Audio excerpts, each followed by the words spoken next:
Greetings, owners. It's Erin Colbert here to walk you through the first release of badges in the new employee training experience, the new employee experience.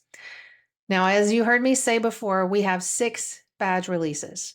Those 6 badge releases will encompass everything a new person needs in order to be a beer tender or a kitchen employee. We will have additional badges later for advanced skill sets, like ordering beers, when I say ordering beer, um, ordering beer shipments and food and things of that nature to equip and empower people to be shift leads, to be managers, and all of those other roles. But right now, the 6 badge releases we have scheduled every 2 to 3 weeks are for front of house, back of house, foundational roles. Every release will have things for front of house and things for back of house. So you'll be able to focus on both at the same time. Now, what is in this first release? This release is about enabling speedy customer service with accuracy while maintaining safety. So we're all about a sense of urgency without compromising quality and while maintaining safety. Safety is always our first priority.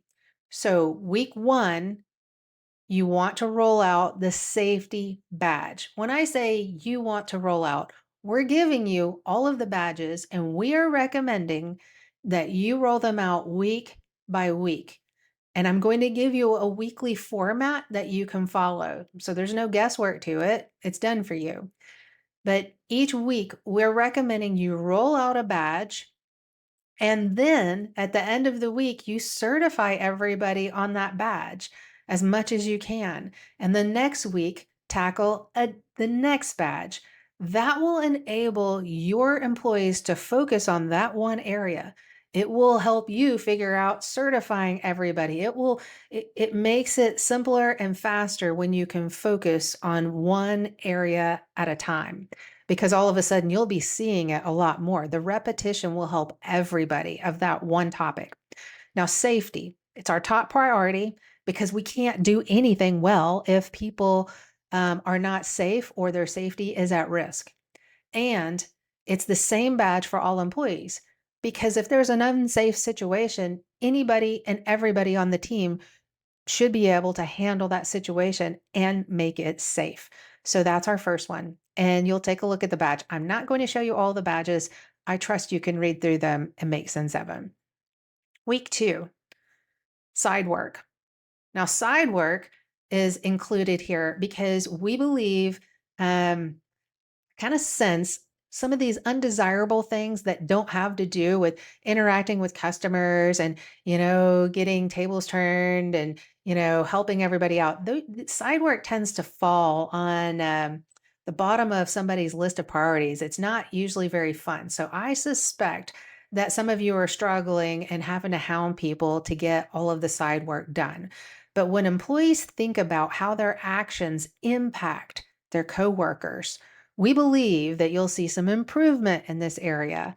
So this is meant to help you get everybody to rethink why they're doing what they're doing so that they can have a fresh new approach to their work, even if they know what to do and they meet that level of standard. We want them to do it on their own, understanding the value of it. Now, inside work, you see it's different by role.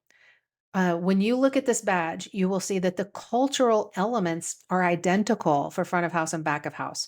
We do side work for the same reasons, to maintain readiness at all times for whatever comes our way. However, what we do on the front of house, the requirements and the skills are different than what we do in the kitchen. So you will see different bookend pages on that, and it will be very obvious when you get there. Week 3. Okay, now we're talking about the bar back in the front of house and the dishwashing function in the back of house. Every beer tender performs bar back duties, and therefore this is foundational to their role. While they probably don't think about it as much as just the parts that they want to do, the bar back role is really important to make sure that we're doing all of those things properly, whether it's washing dishes properly or cleaning off the tables and staying on top of them. That's another thing I've heard. It's hard to get beer tenders to go out into the dining area and get the tables taken care of. That's not fun. And so if we can address that and help you get those employees more interested in doing that and more diligent in doing that. That's our goal. Dishwashing. Dishwashing, that's not a very fun thing either, but it's critical for food safety, customer safety. So we want to make sure that the kitchen addresses that first before we get into the more fun elements of the job. So there are robust practices in dishwashing, and we kind of like that badge. Okay, so week 4. In the front of house, we've got the runner badge. The runner badge is all about when you're running food, all of the aspects to that. And then the back of house, we've got ingredient prep. Now, both of these roles, interestingly, are critical to the success of your food sales and profit. So when these skills are locked in, waste is minimized and profit is realized. Profit is optimized. Because if you've got a runner who's not running food properly, where they're not checking the dish before they take it out of the kitchen, it might bounce back. You might be losing food on comped orders. An ingredient prep, you might have expired food because we're not following FIFO practices, or we're not handling food correctly, or we might have extra things going into the trash can that shouldn't be because we didn't take care of things properly or do things in the right sequence. So both of these have to do with boosting profit and minimize through a waste reduction and elimination. What else about these two badges? I'm sure you're going to have questions about the details in one or both of these. And remember, those details are coming out in the future on the exact how when we get to those training details. But right now, just use the processes and protocols you have in place. Point your existing employees to those processes and protocols, and you'll see how you can do that through the certification page and the requirements page. Right now, we just want to get everybody on your team on the same page, and then they'll see some of the details later. Now, I've been saying that we are going to give you tools on how to do this. Um, well, first, let me give you all the other badge releases. You can take a screenshot of this. You can come back to this. You can pause me right now. Look at all of these. These are all the additional badge sets. So if you want to plan with them in mind, you can. But this is how we're organizing it, just so you know what's coming. I'm super excited about opener and closer on badge 6 because I've heard a lot of things about that too. And if you're wondering what juggler is, that's the only one that's really, kind of a question mark on what that represents. Juggler is all about prioritizing. How do you multitask? What do you do first, next, last? If you've got a little downtime or if you're really busy, what are your first focuses when you're really busy? So that's what that juggler role is all about. Okay, so let us move on into how to do this. You want to introduce the badge program to your team. Do you remember the last video? It was about 30 minutes where I introduced the badges to all of us. And I walked through, why are we doing the badge program? What's this all about? What is in a badge? Your team is going to need that same explanation. They need that time investment from you where you are explaining it and you are sharing it. Um, and I'm going to suggest you do that in person. In person is the gold standard for building trust with people. It's hard to build trust if you never see somebody in person. And if you don't sit down with people and you can't figure out by feeling what's going on in the room if they have questions, it's hard to get to a point of clear communication. So it enables free flow of communication and you can get clarity that way. Being in person also signals how important this is to you. If you're willing to get the team together and have a little team time to introduce this badged approach to bringing on new employees, it really says a lot to your team that this is something you value and that you're willing to sit down and make the investment in the training hours to explain this program to them, and that, this is a high premium for you to have that time with the team. And if you I would imagine some of you have two team meetings when you have to roll something out in case others can't make it.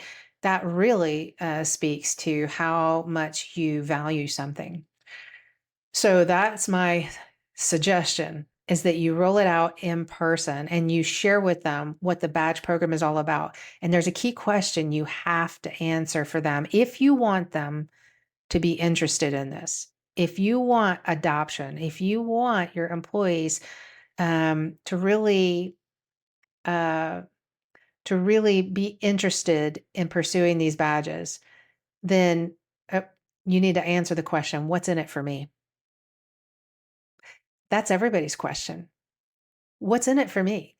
And employees, whenever you ask them to do something different, that's always their top question. Why should I do something different? What's in it for me? Is this just good for the company? Is this good for my store? Is this good for my owner? But what's in it for me? Because if you can't answer that question, it's going to be really hard for them to embrace any change. That's one of the key principles of change management. If you want change to go well, you lead by helping people see how their life will be better. And for your teams right now, the answer is this will help you trust each other. This will help you, all of us trust each other. It will help you enjoy your work, because if everybody's performing well all of the time, not perfectly, but well, then everybody's job is easier. And we all will speak the same language, so we can communicate more easily and we will have an easier time working with each other. And that makes work more enjoyable. We can have fun at work. If we can automate some of the things that we do day in and day out, then we can explore having fun with some extra things, whatever that looks like. So, you need to answer that question. Now, you might be wondering, well, okay, Erin, I'm going to sit down with them. How do I share the badges with them? I would say the easiest way right now is to print it and put it on paper. So, I mean, we will get to a point that we will have it digitally in a couple of different formats. But right now, the easiest way for them to be able to take it in, think about it, and write on it is if you give it to them on paper. If you give it to them digitally, even if you have something like 7 Shifts or Restaurant 365 or something like that, if it's in a digital format, not everybody can look at it at the same time. I don't think. I mean, unless you send it out on text and then they're all looking at their phones. But then I would be concerned about these things going far, anyway, just print it on paper. That would be my recommendation for right now. So, what we're saying so far is it's really important that you sit down, explain the badges, and then you share the first badge in that first session. And that would be the safety badge. And you print out those 3 sheets and say, here's the safety badge. Read the first 3 pages and let's talk about it. Um, Again, you want to tell them what goes into each page. So, again, I'm going to say, go back and look at the last video. Think about how I introduced each section on each page to explain what it's there for. And do that before you give them these pages so that they can understand the framework and then understand that particular badge. Okay, now let's say you have that initial meeting in person, but you're rolling out a badge a week. You probably can't have a team meeting in person every week. That's not very practical. So, what you could do in between badge releases is you could have your ongoing conversation in in a different asynchronous environment. And here are 3 options. You might meet with them or you might talk to them and share something on Marco Polo so they can see your face. Video is fantastic. That's the second best option. Voice is the third best option. I would caution you to sharing things only in writing on email or text or anything like that because everybody has to read through it. That's always a huge barrier. Once they read through it, they have to comprehend it. That's another barrier. And then, when you read things in print, there is so much opportunity to take things the wrong way, in a way that it was not intended. If you can get your voice and your face involved, that's gonna be the next best thing to having an in-person meeting with everybody. So I would ask you to consider these 3 options. You could even use something like Telegram, and you could record voice memos and upload it to Telegram. So where am I saying to use this? I would say week 2, when you're rolling out the second badge, you could say, "Hey, everybody, I printed off the 3 sheets for that badge, and they're in wherever. And now I want to walk you through what I'm seeing, and I want to hear back from each of you on what you think about this badge." You want two-way dialogue. If people are involved in something, they will be more apt to own something. Like people, when you involve somebody in something, they automatically own their response and own their next steps in it. If you tell them, do this, and you just give them something and expect them to run with it, they weren't involved in the decision making. They weren't involved in how this is going to come together. And so they're less likely to truly own their response to it. Okay, so here's a question. What if you've never done something like this before? You're like, Erin, I've never sat down, had big team meetings about something like this where there's a program involved and we're going to walk through it and we're looking at things differently. I understand. Trust me, I've worked with people in all sorts of different situations. So if you have never done something like this and you are wanting a little bit of structure, in fact, I would dare say, even if you have done something like this before, you might still benefit from seeing a little structure. I've developed a couple of pages in a step by step approach to help you think through this and to help you figure out what questions you want to ask as you go. So it walks you through, this guide will walk you through how to have that conversation with them and what questions you can just lob up in that meeting and say, well, what do you think about this? And having things ready to say back. So I've got that for you. And if you have questions, if you have any particular needs, come and join me on Telegram and let's talk about it there. You can send me a note in there. You can drop in a voice memo. What I love about having a Telegram channel, thank you, Josh, is that you've got community there so everybody can hear from each other's questions. You can hear and learn from what other locations are doing without it having to go through me or one person. So come and check out Telegram and let's talk about it there. I have a funny feeling that we're going to get better at these badge releases as we go. It's not going to be perfect at the beginning. You're going to start the process. And I think by the second or third release of badges, you'll hit a stride of a way that you're operating and communicating with your team about this. And this is an exciting time because your team can enjoy having some operational excellence. And when people are winning at work, they love to work with other people. It just makes work more appealing and more fun. And on that note, I will also say when you are willing to invest in your people by personally training them, it means so much to them. Even if they don't say that, they understand that you're taking that time and that payroll for that purpose to make their lives better. Take that as an encouragement that this is a very worthwhile activity. And of course, the big thing for you is you're developing a team of badge trainers to prepare them to train those new employees when we finish the program. All right, my friends, thank you very much for joining me today. Sorry this is longer than I intended, but I hope you got what you needed for the first badge release. Please see the email for all the other details. You've got all the badge releases in the email. And again, if you didn't watch the first video, you're behind, go check that out first. If you're kind of like, what is going on? It's because you need to watch that video. All right. Thanks a bunch. Have a good one. We'll see you soon. Bye.